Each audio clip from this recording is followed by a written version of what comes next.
Good morning students. कल आपको topic कराया था बार डायग्राम्स, थियोरेटिकल एक्सप्लेनेशन दे दिया, आज ग्राफ बना के बता रही हूँ। ठीक है, मेरे पास डाटा है, ईयर दे रखे हैं,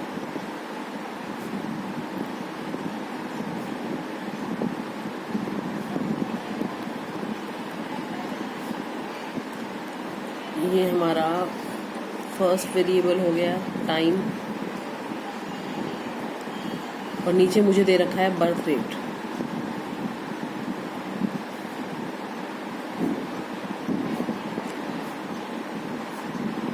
अब हमें इसके बार डायग्राम्स बनाने हैं, तो हम क्या करेंगे, जैसे ग्राफ बनाते हैं स्केल से स्ट्रेट लाइंस लेनी है।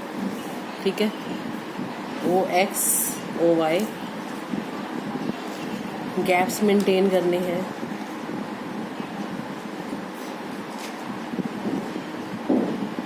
ध्यान रखना डिस्टेंस दो बार के बीच में सेम होना चाहिए। स्केल से मेजरमेंट करके भी ले सकते हैं, अंदाजे से भी ले सकते हैं, मैंने अंदाजे से ही लिया है।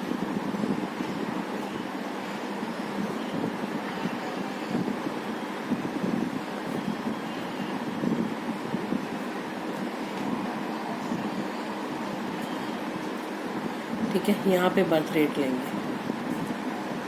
बर्थ रेट 5 का टेबल ले लेते हैं।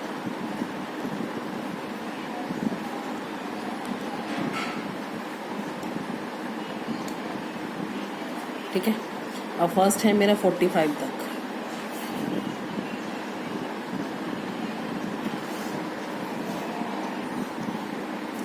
नाइनटी 51 में हमारा बर्थ रेट है 45, तो 45 तक का मार्क लगाएंगे। ठीक है, नेक्स्ट ईयर में है 35 तक का मार्क लगाएंगे।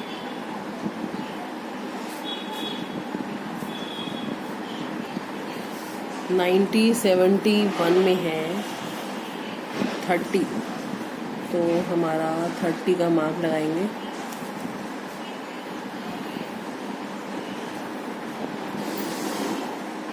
ठीक है, नेक्स्ट है 28, इसी से थोड़ा सा नीचे ही होगा।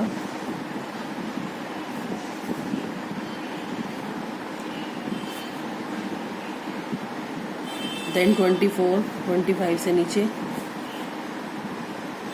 पेंसिल से बनाइएगा, जो एक्स्ट्रा लाइंस लग जाती हैं वो रिमूव हो जाएंगी। Then at last 20। ये हैं बच्चों हमारे बार डायग्राम। ठीक है, देखिए हाइट जो है वो वेरिएबल के अकॉर्डिंग है, जो हमें वेरिएबल दिए हुए हैं, और जो विड्थ है ये हमारी सेम है, और इनके बीच में जो ये गैप है, ये गैप भी सेम होना चाहिए, तभी ये इक्वी डिस्टेंस बनेंगे। आप इसमें कलर और शेड भी कर सकते हैं, ऐसे चारों तरफ बॉर्डर भी बना सकते हैं। ठीक है, ये हमारा सिंपल वर्टिकल डायग्राम है। अगर आपको मल्टीपल बनाना है तो मल्टीपल में जैसे हमें बर्थ रेट दे रखा था, तो आपको बर्थ रेट के साथ एक वेरिएबल और दे देगा, जैसे कि डेथ रेट। तो यहाँ पे हमें दे रखा है मल्टीपल के लिए बर्थ रेट और डेथ रेट ही दे रखा है। ठीक है, ईयर दे रखा है, बर्थ रेट और डेथ रेट।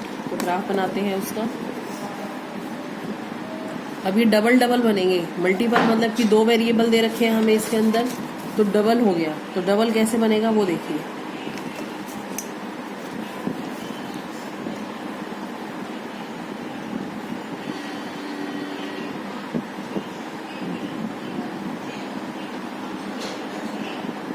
मैं 1 सेंटीमीटर का डिस्टेंस दे रही हूँ और 2 सेंटीमीटर का बार बनाऊंगी, क्योंकि 2 बनाने हैं ना, तो एक का डिस्टेंस एक का और बार 2 सेंटीमीटर के मैंने गैप पे ले लिए, क्योंकि मुझे डबल डायग्राम बनाना है। ठीक है, यहाँ पे भी हम मार्क कर लेते हैं। स्केल से अगर आप करेंगे तो सफाई बहुत आती है, अट्रैक्टिव सुंदर ग्राफ बनता है। नीचे तो है ईयर्स, यहाँ पे बर्थ रेट और डेथ रेट। क्लियर, ओ एक्स वाई, ईयर है 921 से 30, 31 से 40, 41 से 50, 51 से 60, 61 से 70। ठीक है। और बर्थ रेट दे रखा है पहला 46, तो पहले टेबल बना लेते हैं। 5 का ही गैप ले रही हूँ, आप 10 का भी ले सकते हैं, देखना पड़ेगा डाटा कैसा दिया हुआ है, उसी के अकॉर्डिंग आपको चूज़ करना होगा। ठीक है, तो पहला हम मान लो ये मैंने 2 सेंटीमीटर का गैप लिया है, इसमें 2 लाइन्स आ रही हैं, तो एक लाइन 1 सेंटीमीटर का मैं बर्थ रेट ले लूँगी और 1 सेंटीमीटर का डेथ रेट ले लूँगी। तो बर्थ रेट है 46 मतलब यहाँ तक का मार्क जाएगा। ठीक है, ये मेरा हो गया birth rate, clear. Death rate है 36 में 35 से थोड़ा सा ऊपर का मार्क जाएगा। ये 2 डायग्राम एक ही ईयर में बन गए, क्लियर। अब ये देखिए, बर्थ रेट को हमने ऐसे शेड कर दिया और डेथ रेट में डॉट्स लगा दी। तो यहाँ पे आपको शो करना पड़ेगा कि जो लाइंस हैं वो बर्थ रेट को रिप्रेजेंट करती हैं और जो डॉट्स हैं वो डेथ रेट को रिप्रेजेंट करती हैं। डिज़ाइनिंग क्या करनी है आपकी चॉइस पर डिपेंड करता है। 31 का बना के बताती हूँ। इसमें है 45 का बर्थ रेट,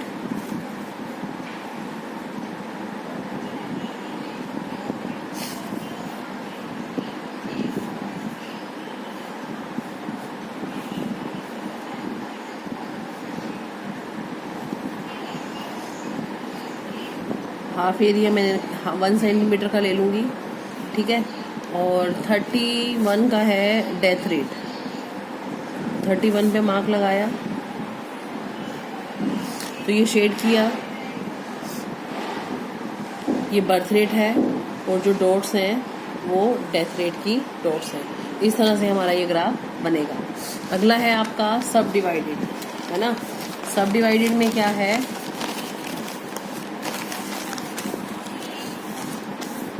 आप टोटल का ग्राफ बनाते हैं और उसको बाद में डिवाइड कर देते हैं। देखिए, इसमें हमारे पास इलेक्ट्रिसिटी प्रोडक्शन का डेटा दिया हुआ है 4 इयर्स का। अब यहाँ तो मुझे एक ही रेक्टेंगल बनाना है, तो मैं 1 सेंटीमीटर का ही ले रही हूँ। डिस्टेंस भी 1 सेंटीमीटर का हो जाएगा, रेक्टेंगल भी 1 सेंटीमीटर का हो जाएगा।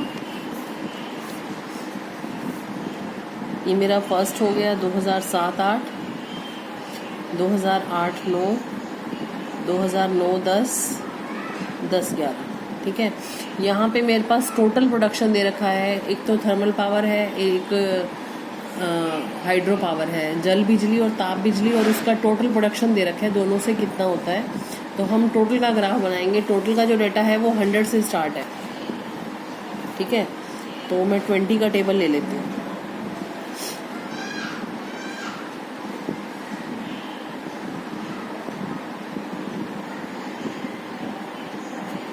क्लियर। तो फर्स्ट जो है 2007-8 में वो है टोटल प्रोडक्शन 110 मतलब यहाँ तक का जाने वाला है। तो हम अपना फर्स्ट रेक्टेंगल बनाएंगे 110। ठीक है, सेकंड है 121, तो ये 121 के लिए थोड़ा सा 20 से ऊपर जाएंगे।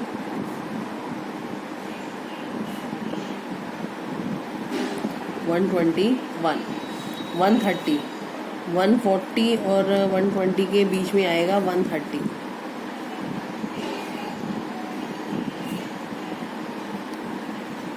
लास्ट है 140। अब ये तो हमने टोटल के ग्राफ बना दिए कि टोटल इतना प्रोडक्शन है ना। इसको सब डिवाइड कैसे करेंगे। सब डिवाइड करना है तो थर्मल हाइड्रो पावर दिया हुआ है, जल बिजली 46, तो 46 पे मार्क लगा दिया। बाकी बचा हुआ आपका थर्मल पावर हो जाएगा 64। फिर है 49, 48 मिलता जुलता ही है 51। ठीक है, तो जो नीचे वाला है वो है जल बिजली हाइड्रो पावर, और जो मैंने ब्लैंक छोड़ दिया वो है थर्मल पावर। तो आपको मार्किंग करनी पड़ेगी यहाँ पे कि ये हमारी जल बिजली हाइड्रो पावर, और जो ब्लैंक है वो है थर्मल पावर ताप बिजली।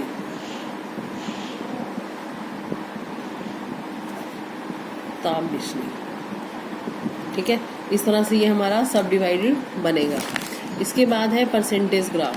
परसेंटेज ग्राफ में क्या करना होता है कि आपको डेटा को पहले परसेंटेज में कन्वर्ट करना पड़ेगा।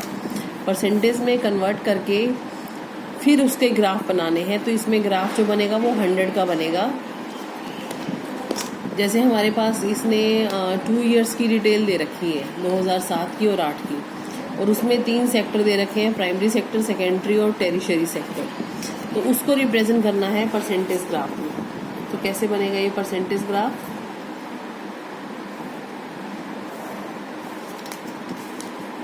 तो ओनली 2 इयर्स की ही डिटेल है, ज़्यादा बड़ा नहीं बनेगा ये।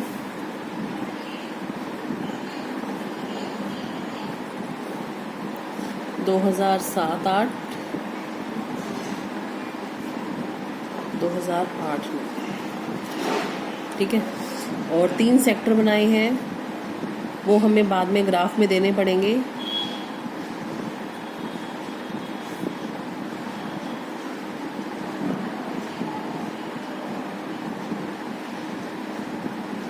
ठीक है, आप ये देखिए, अभी मैंने डाटा कुछ भी नहीं किया, लेकिन ग्राफ 100 तक के ही जाने वाले हैं, दोनों के दोनों।